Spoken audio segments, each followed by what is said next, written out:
Good morning, everybody. Welcome to our podcast. We invite you to this safe space while we converse one to another on everyday topics that may or may not affect our lives. I am your co-host, the Harlot. And I am your co-host, The Witch. Because you're a witch. Anyways, disclaimer, this conversation is opinion-based with a few facts sprinkled in, so please take everything with a grain of salt. And welcome to our podcast, The Harlot and the Witch. Okay, so today we're going to be discussing the topic of the best, TV shows growing up. Specifically, we're keeping it strictly to Disney, and we're going to be comparing the top Disney shows from 1997 to 2007 versus the top Disney shows from 2010 to 2020. I have the 2010 and 2020, and the Harlot over there has 1997 to 2007. So I'm going to let you kick it off. Okay. Well, we can definitely start off with one of my favorite shows personally, which is none other than Everything Is Not What It Seems. None other than Wizards of Waverly Place, which took place and premiered in the 2007 year. And we had a cast of Selena Gomez, David Henry, Jake T. Austin, David DeLuise, Maria Canals, Barrera, and Jennifer Stone, which are the protagonists of the show, otherwise known as Alex Russo, Justin Russo, Max Russo, Jerry Russo, Teresa Russo, and Harper Finkel. And Alex, Justin, and Max are siblings who are wizards in training, living in the best city of all, New York City, exploring their magical powers and always looking for trouble, of course, the sister Alex. And I felt like the show was just amazing because not only does it have a track record, but it was just very entertaining every time it came on. And the first season had an average of 4.2 million views. And the day the show had aired, it had 5.9 million views. The second season averaged about 4.54 million views. And I'm not going to go through all the seasons because that would take all day. But it's only 4 seasons. But by the time we have, we'll keep it short. But I do want to say Wizards of Waverly Place had a finale with the highest rating of any Disney series. The show and cast won many awards, such as the ALMA Award, the Gracie Award, Nickelodeon Kids' Choice Awards, and many more. And Wizards of Waverly Place is so popular because it was a funny and entertaining show. We all wanted to have that flying carpet, that magic carpet. And the friendship between Alex and Harper had a dynamic of reality within friends, where you go through the ups and downs, you try to fix the issues, but in the end, you always care and love each other, so you come back. And that friendship was comical, and they had a great, catchy handshake. Don't be sleeping over there, harlot, witch, devil. Wake up. Anyways, the handshake was, what's that? A hat? Crazy, funky, junky hat overslept? Hair slightly? Trying to look like Aaron Knightley. We been there, we done that. We see right through your funky hat. Funky hat.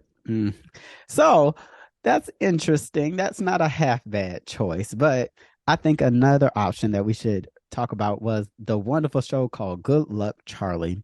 It started in 2010 and it ended in 2015.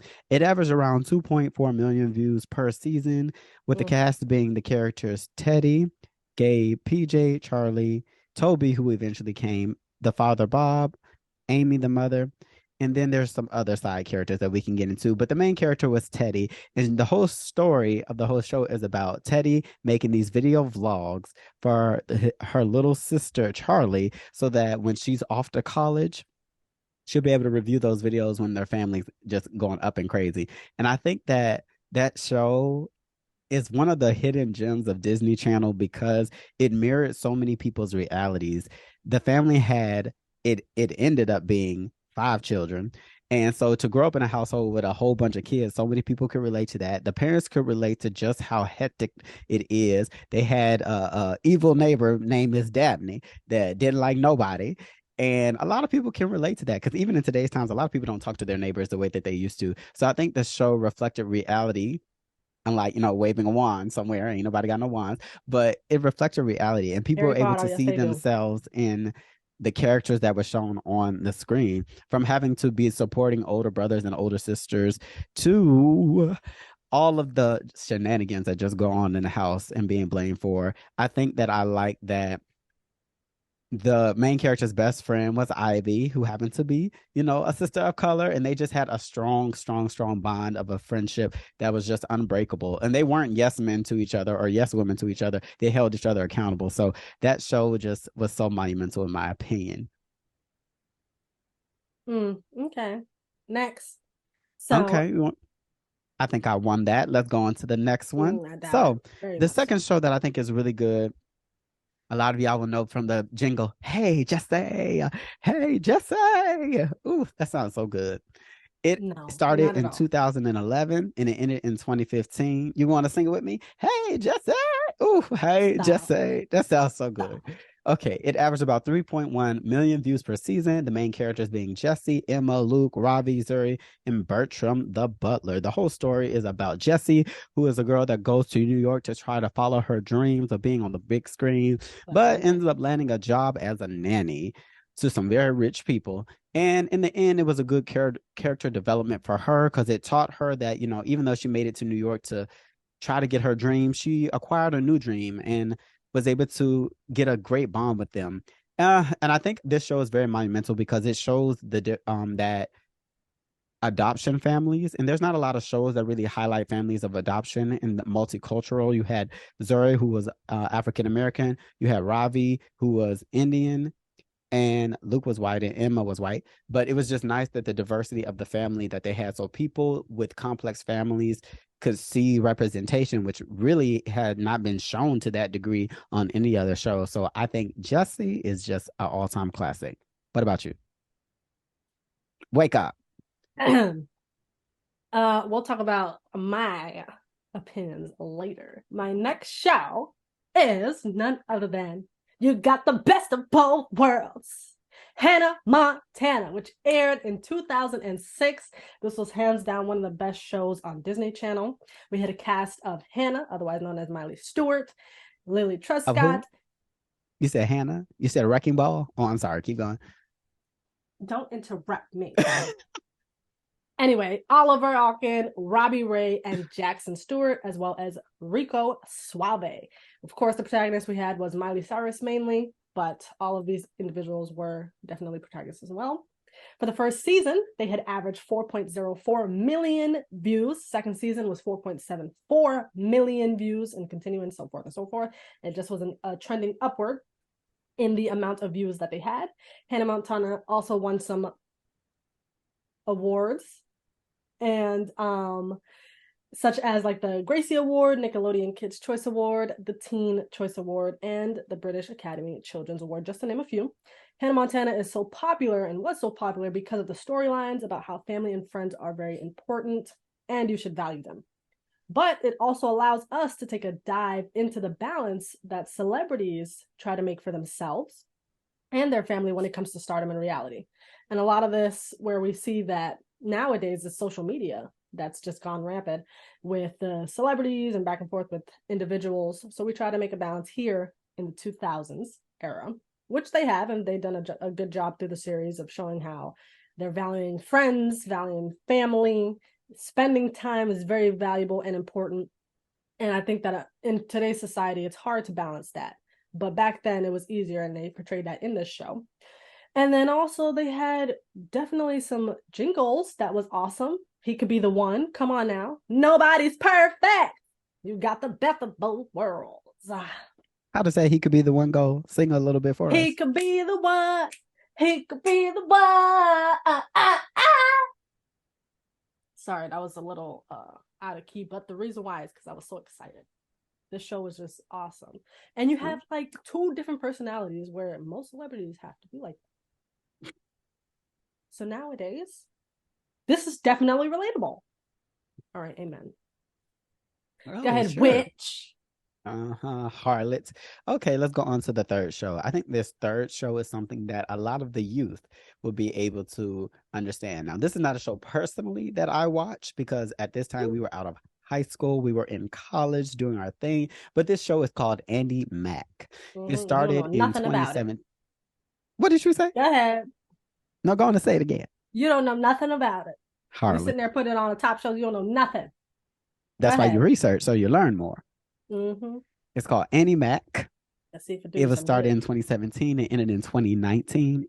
It averaged 9 million views throughout the season. The Oh, main characters were Cyrus, Jonah, Andy, Buffy, TJ, and Amber. And the story is a contemporary coming of age story about a girl who's trying to determine where she fits in. A lot of us can understand that, especially those going through high school. This show was very monumental because it was the first Disney Channel show that had a main character that was openly gay, that was Cyrus. And it was a very short-lived show, but it was something that broke the regular standard for Disney. Like they had never had that form of representation. And just the same thing with Jesse. A lot of the shows that happened later on in Disney had a lot of representation for more diverse group of people than the average sitcoms. A lot of sitcoms, when you just go back across networks, had a predominantly white cast. But now you're seeing Disney was being more open to having a lot more diversity in their casting. So I think Andy Mack really helped a lot of people. And the streaming was so high because the difference between this show and a lot of the other shows that are listed is the introduction of things like YouTube, things like streaming platforms, Disney Plus, all of those streaming platforms, their numbers would be able to add into that to show all the different variety of views. So Andy Mac definitely is a staple, even though a lot of people may of our generation, of the earlier Gen Zs, may not recognize it. It definitely made its place. How about you? What is your competition show the with? competition show is none other than The Sweet Life of Zack and Cody. The best show. Oh, the best show. And you know it was the best show because they had others. The Sweet Life on Deck. Oh my gosh, they had runs of shows within shows. And this aired in the 2005 year. We had the cast of Cole Sprouse, Dylan Sprouse, Kim Rose, Brenda Song, Phil Lewis, Ashley Tisdale, who were Cody Martin, Zach Martin, Carrie Martin, London Tipton, Marion Mosby, aka Mr. Mosby, Maddie Fitzpatrick. And then I would say a small character, but still very vocal and known, Esteban Julio Ricardo Montoya de la Rosa Ramirez. Not you rolling your R's, not you knowing the whole name. Mm. Anyways, this show was definitely a staple for our generation and for the early 2000s era because we had a reality show, really, because they lived in none other than the state of Massachusetts, specifically in the city of Boston.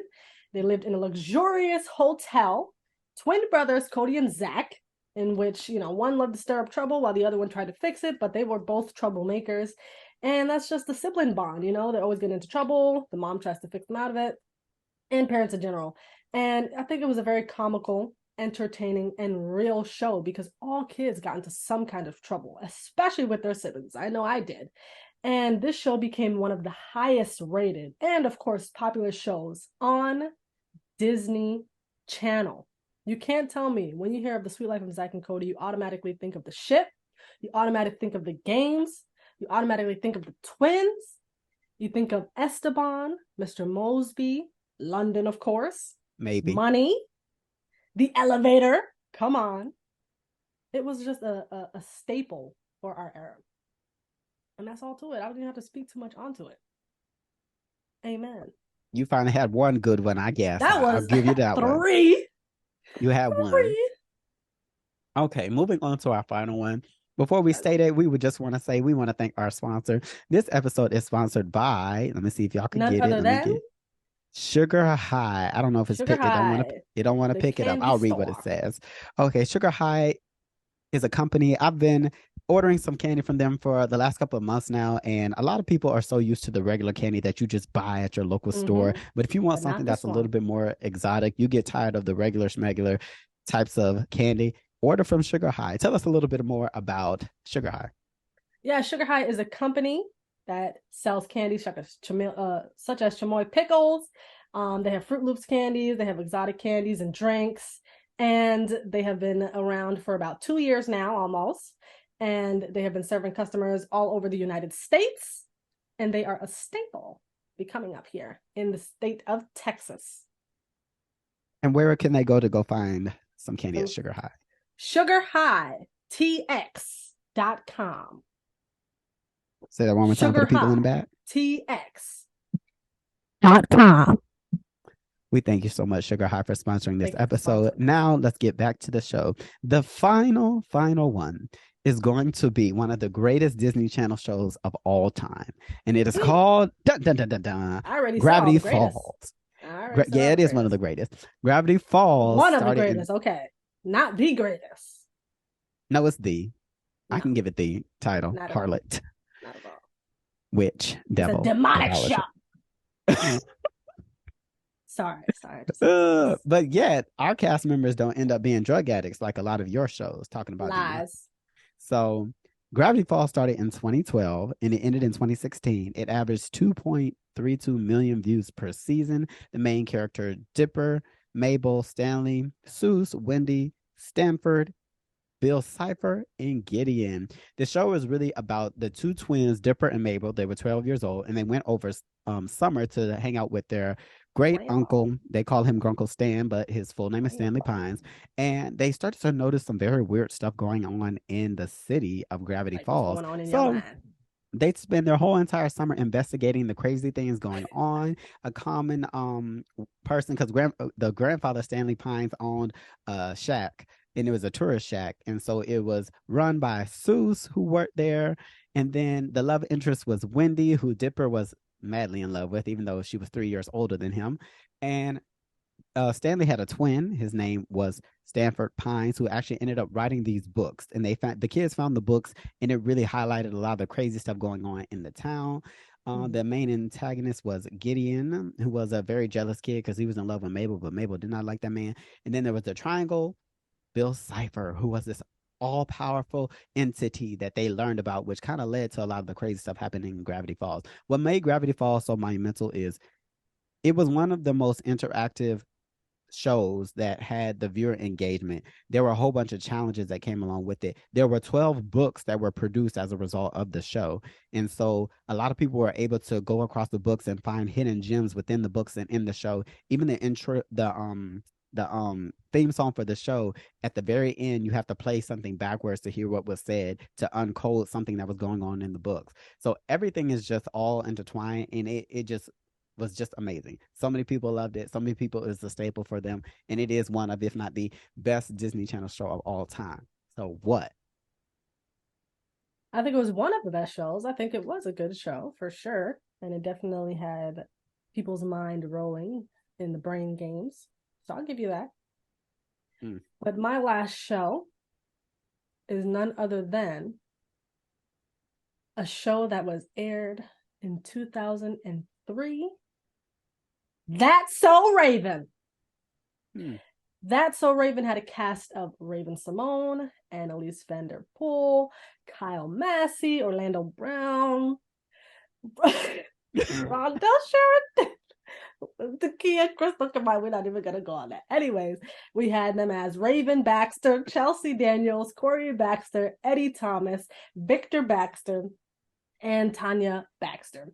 Now, this show was about Raven, mainly, who had psychic abilities where she would be able to freeze and her eyes would widen, in which she'd have a vision. And that's about something that would occur in the future, just like that. Just like that. And her best friends, Eddie and Chelsea, were aware of her powers. They went all through high school. I just had a vision that you lost this episode because my shows were better. Oh my gosh, I just saw that. That never happened. Thank you very much. Anyways, just to keep it short, they had 4 seasons that ran until the year of 2007. This was an awesome show that they tried to do a spin-off of Raven's Home. Didn't really work out too well, as you can see. You know, the later shows, the spin-offs, it's just not it. You can never replace these good shows. That's So Raven, Hannah Montana, Wizards of Waverly Place, Full's House, even, you know, with off topic, but just to say the least. But yeah, this was definitely one of the staples in Disney's histories of the shows that they've created. And just to give a little wrap up, I feel like the 1990s and the the early 2000s definitely outdid the late 2000s because of a lot of the older shows, like I've just talked about, are being recreated as spin-offs, and the success rates are very low compared to the original. For instance, Full House, like I said, That's So Raven. And the early 2000 era was an era of new technology being developed, and still Disney Channel shows were popular and had millions of views and very were so very much so successful. And then you can tell that because of how the awesome shows just couldn't get it right now. So you try to make the awesome shows, That's So Raven, Sweet Life of Zack and Cody. If you try to portray them in this era right now, it won't happen. It won't happen. You can never replace those staples. Okay, anyway, so the last point I'm going to make too is since 2014 till now, Disney Channel has lost 88.1% of its Hmm. total audience. Okay, we know why. And that's my wrap up. Um, I will say this. This whole entire topic was very complex because I gave this Harlot the one up to take some of the older shows because we both grew up Exactly. on them shows. And but this is the thing. But And there's an yeah. innate bias for both of us for older shows. But I will Mm-hmm. say that I think that you just said how Disney Channel has lost a lot of views. It's a lot different right now where Mm-hmm. growing up, like a lot of people don't that are younger will not understand what it was like to have to when that commercial break came on, you had to run, get your snacks, go to the bathroom real quick, and come right back real fast before it's too late or you missing an episode. You can't rewind and turn it back or any of that stuff. And they're just so much more available right now. So many different streaming platforms, so many different outlets. You have Twitch, you have Discord, you have so many other things that kids can view that they don't have Mm-hmm. to sit here and watch these channels anymore. And then you got cell phones and all this stuff, which we had cell phones growing up, but not in the earlier ages of when we were watching things. We didn't have none of that. So your options was to either watch TV or play with your family Friends members. outside. So it was the type of thing where like this is what I would say. I think older shows had a greater impact on people than the newer shows. I think newer Mm-hmm. shows have a lot of engagement because of the variety of streaming platforms. But like I don't hear children Impact. talking about, oh, this type of Disney episode, or even going back down memory Mm-hmm. lane of this episode or this, that, and the third, or this TV show that really affect them. A lot of them are struggling because they don't have any depth to them that would Mm-hmm. have people remember them. So that's why I think this is kind of difficult. But I do think like all the shows that I listed, I think they were very monumental, and I think they kind of wrapped up Disney's like era. Anything else Yes. they have, when I was looking at some of them other ones leading up to today, Ain't mm-mm, it? it's all dry. Ain't it? But we just want to say that we hope you enjoyed this breather from the overstimulating winds of life. We encourage every one of you to think longer, Hmm. be stronger, and work efficiently to achieve every goal you have set. Don't forget to like, share, and subscribe, and enjoy the rest of your day. The Harlot and the Witch. The Harlot.